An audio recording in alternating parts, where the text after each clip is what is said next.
Hello friends, कैसे हो? मैं हूं आपका मेंटर संजीव मल्होत्रा और आज हम एक मार्केटिंग का नया टॉपिक लेके आए हैं। और ये नया टॉपिक कहीं ना कहीं पुराने हमारे जो हमने एक टॉपिक पढ़ा था बहुत ही इंपॉर्टेंट, मार्केटिंग मिक्स, उससे रिलेटेड है। अगर आपको वो मार्केटिंग मिक्स के बारे में पता है, ठीक है, अगर आपने वो मार्केटिंग मिक्स का लेक्चर देखा हुआ है तो ये चीज़ समझनी, अगला ये वाला टॉपिक समझना आपके लिए काफ़ी ज़्यादा आसान होने वाला है और इंटरेस्टिंग टॉपिक भी रहने वाला है। चलिए शुरू करते हैं। हमने मार्केटिंग मिक्स के बारे में बात की थी। अगर आपको पता हो तो हमने क्या पढ़ा था? मार्केटिंग मिक्स में पढ़ा था ना, क्या पढ़ा था? 4Ps। क्या पढ़ी थी? 4Ps पढ़ी थी। अगर आपको याद हो, PPP यहां पे प्रोडक्ट, प्राइस, प्लेस, प्रमोशन। ये अगर आपको पता है तो ये टॉपिक आपको इंटरेस्टिंग लगेगा, समझने में आसानी होगी। अब हम जो बात कर रहे हैं मार्केटिंग की, जो हमने पहले बात की मार्केटिंग मिक्स में 4Ps की बात की थी, ठीक है। Now these 4Ps have been replaced by 4Cs। अब ये जो 4Ps है वो किससे रिप्लेस हो गई? 4C से। ये क्या थी? हमारी 4Ps। और इन 4Cs को अगर हम बात करें 4Cs की, तो ये 4Cs जो बनी, ये क्यों रिप्लेस की गई? क्योंकि ये 4Ps थी, they were basically focused on the marketer. Marketer point of view से हम इन 4Ps के बारे में बात करते थे। ये these Ps were marketer oriented Ps, but now these Ps are replaced with the new 4Cs and those 4Cs are more consumer oriented। वो क्या है? कंज्यूमर ओरिएंटेड है। और जो हालांकि उसके बाद थोड़ी सी चेंज भी, और भी 4Cs में थोड़ा सा चेंज भी आया। अब हम अगर बात करें तो प्रोडक्ट को किसके साथ रिप्लेस किया? प्रोडक्ट को कहा कॉमोडिटी। क्या कहा? कॉमोडिटी। फिर प्राइस को क्या कहा? कॉस्ट। क्या कहा? कॉस्ट।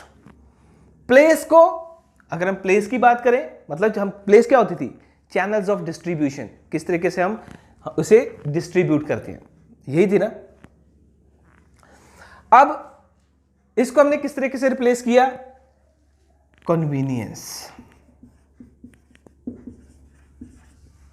किसके साथ रिप्लेस किया? कन्वीनियंस से। प्रमोशन मतलब प्रोडक्ट को प्रमोट करना। किसके साथ रिप्लेस हो गई प्रमोशन? कम्युनिकेशन।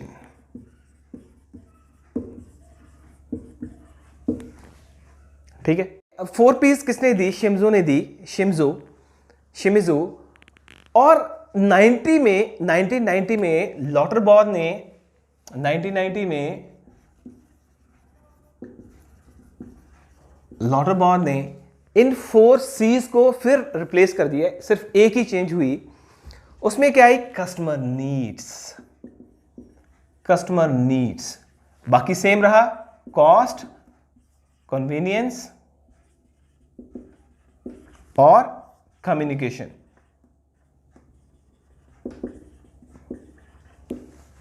हालांकि according to the Philip Kotler, customer needs को कस्टमर वैल्यू में भी रिप्लेस कर दिया। तो हालांकि ये दोनों जो हमारी सीज थी, ये भी चाहे लॉटरबॉर्न ने दी या शिमिजो ने दी या फिलिप कॉटलर ने दी है, ये बेसिकली किस पे फोकस कर रहे हैं? हम किस पे फोकस कर रहे हैं? कौन टारगेट कर रहे हैं? किसको सोच के हम ये 4Cs को बना रहे हैं? ये है कस्टमर पॉइंट ऑफ व्यू से, customer oriented, consumer oriented approach. और ये क्या थी? जिसमें हम देखते थे कि इसमें सिर्फ और सिर्फ मार्केटर अपने बारे में सोच रहा है, और इसमें क्या है? कंज्यूमर पॉइंट ऑफ व्यू से सोचा जा रहा है। तो हालांकि इस पे मैं पूरा डिटेल में आपको भी समझाता हूं। अब इसकी अगर बात करें ना, P से बात नहीं चलेगी, और भी कुछ जुड़ गया। वो कहते 4As। वो कहते 4As। प्रोडक्ट, ये किसने दिया था? शाहिद एंड सिसोदिया। प्रोडक्ट को कहा that is acceptability, price affordability,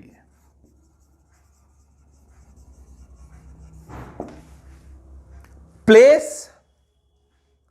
availability, promotion awareness.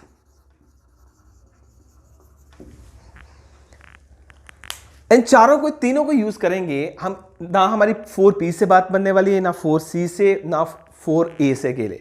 ठीक है, वी हैव टू, इससे हम कह सकते हैं ज्वाइंट एफर्ट।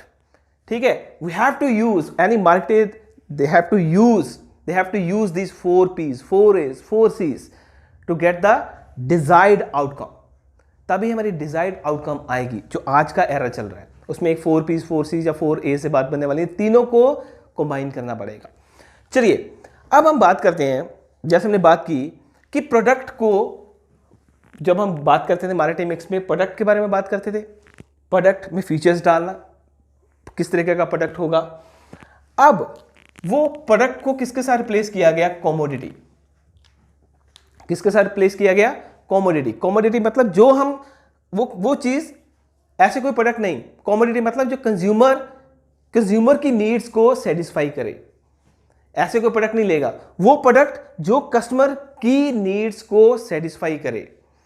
तो फिर क्या करना पड़ेगा? हमें क्या करना पड़ेगा?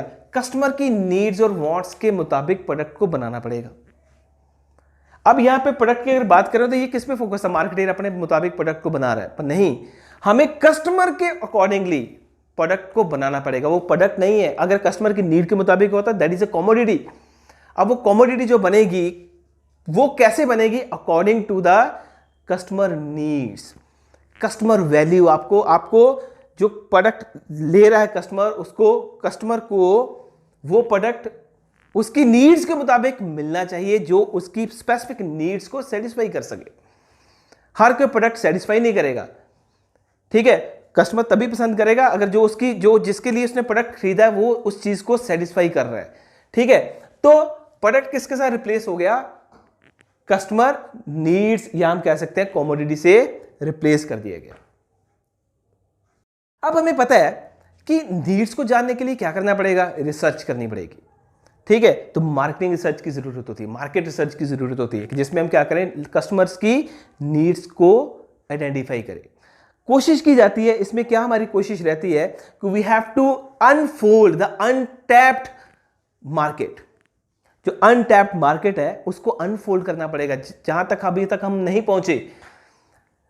हम कस्टमर की नीड्स को सेटिस्फाई कर रहे हैं, नीड्स को आइडेंटिफाई करो और वहां तक पहुंचो, हम कह सकते हैं एरिया में पहुंचो जहां पे अभी तक कोई नहीं पहुंच सका, कोई कॉम्पिटिटर नहीं पहुंच सका। ठीक है, तो इसमें फिर क्या हो गया? प्रोडक्ट किसके साथ रिप्लेस हो गया? कमोडिटी या कस्टमर नीड्स के मुताबिक रिप्लेस कर दिया गया। ठीक है, तो ये क्या था? कस्टमर पॉइंट ऑफ व्यू से। तो प्रोडक्ट ऐसा हो जो कस्टमर क्या करे? एक्सेप्टेबिलिटी की बात आ गई। ऐसा प्रोडक्ट होना चाहिए, ऐसी कमोडिटी होनी चाहिए, ऐसा प्रोडक्ट हो जो कस्टमर एक्सेप्ट करे। एक्सेप्टेबिलिटी, 4As की बात कर रहे हैं ना, एक्सेप्टेबिलिटी। हर कोई प्रोडक्ट, देखिए हम कहते हैं कि कोई भी हम मार्केट में प्रोडक्ट डाल देंगे तो वो प्रोडक्ट एक्सेप्ट कर देगा कस्टमर, नहीं, ऐसा नहीं होगा। अगर वो कस्टमर को सेटिस्फाई कर रहा है तभी वो प्रोडक्ट को एक्सेप्ट किया जाएगा। ठीक है, तो ऐसे कुछ हुआ था, नोकिया ने भी ऐसे किया था, बजाज ने भी ऐसा कुछ किया था। उन्होंने कस्टमर की नीड्स पे फोकस नहीं किया था।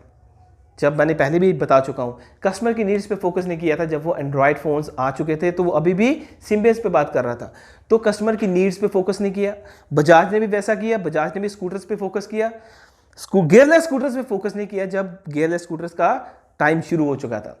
तो क्या हुआ? मार्केट से बाहर चले गए। इसका मतलब कस्टमर की नीड्स को समझना, उसके मुताबिक कमोडिटी बनाना देना, वो बहुत ज्यादा जरूरी है। तभी वो कस्टमर क्या करेगा? उस प्रोडक्ट को एक्सेप्ट करेगा। And next is price.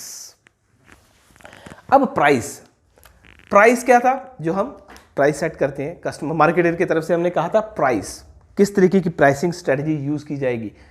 And मैंने कहा था it's a very crucial decision for any marketing manager to set the price because the consumers are very price sensitive. तो बहुत क्लेवरली हमें क्या करना पड़ेगा, we have to set the price. अब अगर हम बात करें प्राइस किसके साथ रिप्लेस हो गया, कॉस्ट के साथ। प्राइस किसके साथ रिप्लेस हो गया, कॉस्ट के साथ, ठीक है। तो प्राइस क्या होता है, price the consumer that page. जो कंज्यूमर पैसा दे रहा है ना, तो वो क्या कहता है कि जो मैं खर्च रहा हूं, जो मैं स्पेंड कर रहा हूं, उसमें मुझे मैक्सिमम बेनिफिट्स मिले, उसे हम बोलते हैं कॉस्ट। जो वो पैसा खर्च रहा है, कॉस्ट, वो कहता है जो मैं उसमें कॉस्ट मैंने लगाई है, पैसा मेरा खर्च हो रहा है, जिस कॉस्ट पे मुझे वो प्रोडक्ट पड़ रहा है, वो उस प्रोडक्ट जब मैं बाय करूं, कंज्यूम करूं, तो मुझे बेनिफिट्स मिले, डिजायर्ड बेनिफिट्स मिले, उससे ज्यादा बेनिफिट्स एक्सपेक्ट करेगा, ठीक है। जैसे हम कहते हैं अगर हम मूवी देखने के लिए जाते हैं, तो हम क्या कहते हैं, मूवी मैंने 250 रुपए की टिकट ली है, तो वो 250 रुपए में मुझे वो सारा कुछ मिले जो मैं सोच रहा हूं, वो सर्विसेज मिले, क्योंकि मैंने वो पैसा पे किया है, उस कॉस्ट पे मुझे वाकई वो सेटिस्फैक्शन मिल रही है, उससे ज्यादा सेटिस्फैक्शन मिल रही है, दैट इज कॉस्ट। ऐसा नहीं है कि मैं 250 रुपए खर्चूं और मुझे कोई फैसिलिटीज ना मिले। मैं 250 रुपए तो चलो खर्च रहा हूं, ठीक है।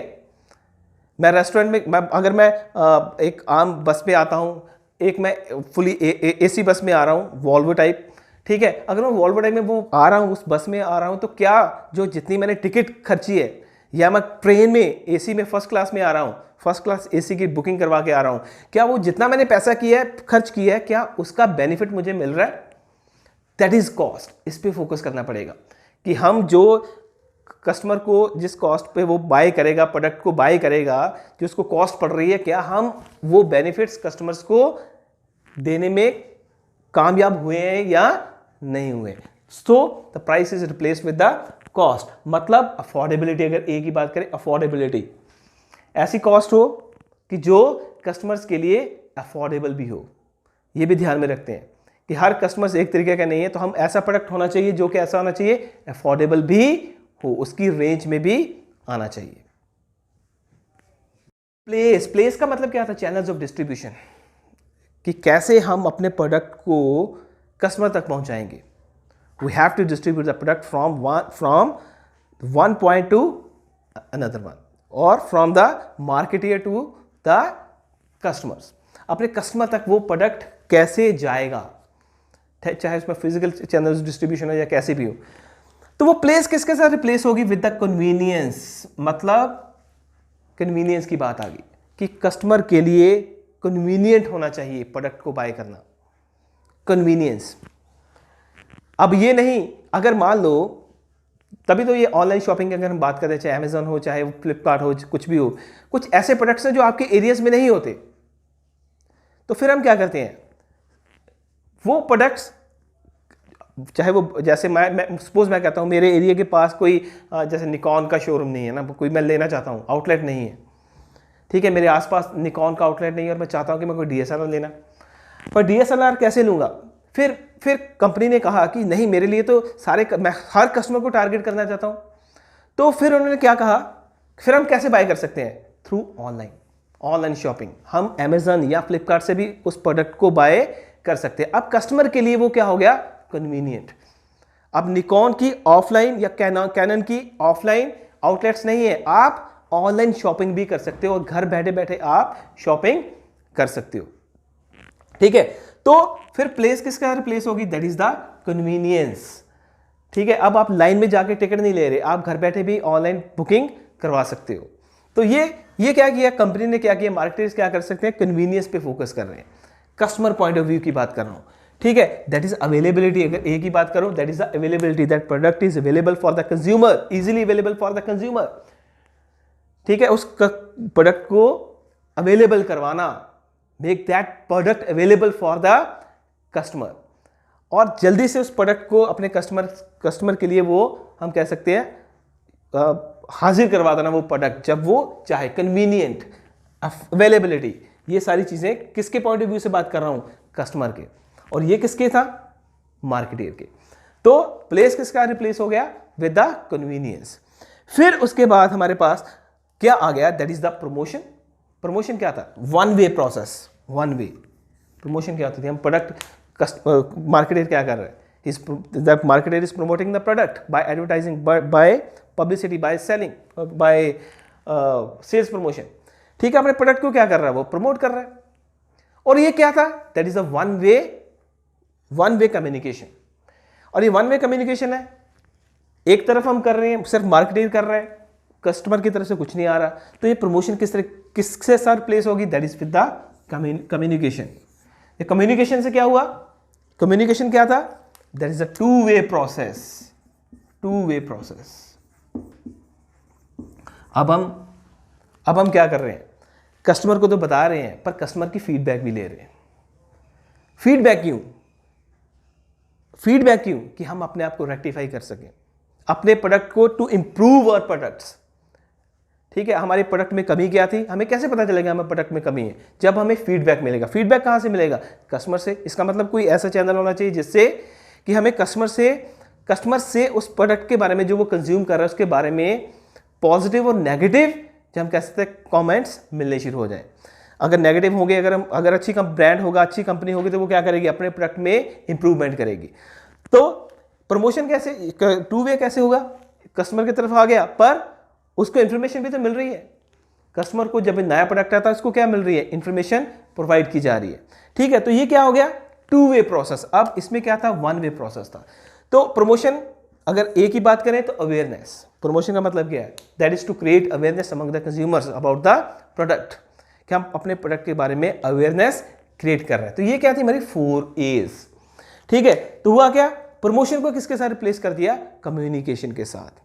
अब प्रमोशन वन वे नहीं है, किस में रिप्लेस हो चुकी है? किसके साथ रिप्लेस होगी? कम्युनिकेशन के साथ, जो क्या है? Two way. मतलब हम अपने कस्टमर्स तक तो अपनी बात पहुंचा रहे हैं और कस्टमर से भी फीडबैक ले रहे हैं, जिससे कि हम अपने प्रोडक्ट को क्या कर सकें? इंप्रूव कर सकें।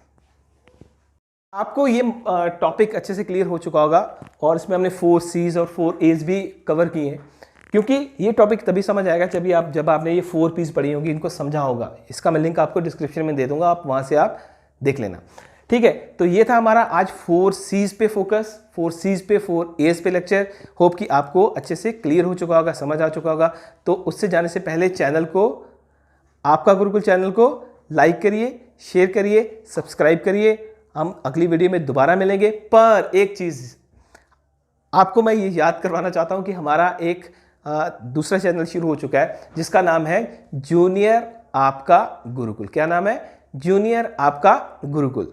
और ये जूनियर आपका गुरुकुल किस पे फोकस कर रहे हैं? बच्चों पे फोकस तो कर ही रहे हैं, साथ साथ में बड़ों पे भी फोकस किया जाएगा। जैसे स्कूल गोइंग है, चाहे कॉलेज गोइंग स्टूडेंट्स हैं, उन पे फोकस किया जा रहा है, उनकी पर्सनालिटी डेवलपमेंट पे फोकस किया जा रहा है, उनकी स्पोकन इंग्लिश पे फोकस किया जाएगा। ठीक है, तो जल्दी से करिए। आपका गुरुकुल चैनल को तो आप सब्सक्राइब कर चुके हो, या नहीं किया तो कर दीजिए, और साथ साथ में जूनियर आपका गुरुकुल को भी सब्सक्राइब करिए, वीडियोस को लाइक करिए, शेयर करिए, और मुझे इजाज़त दीजिए। नई वीडियो में दोबारा हाजिर होंगे, तब तक के लिए थैंक यू, गुड बाय।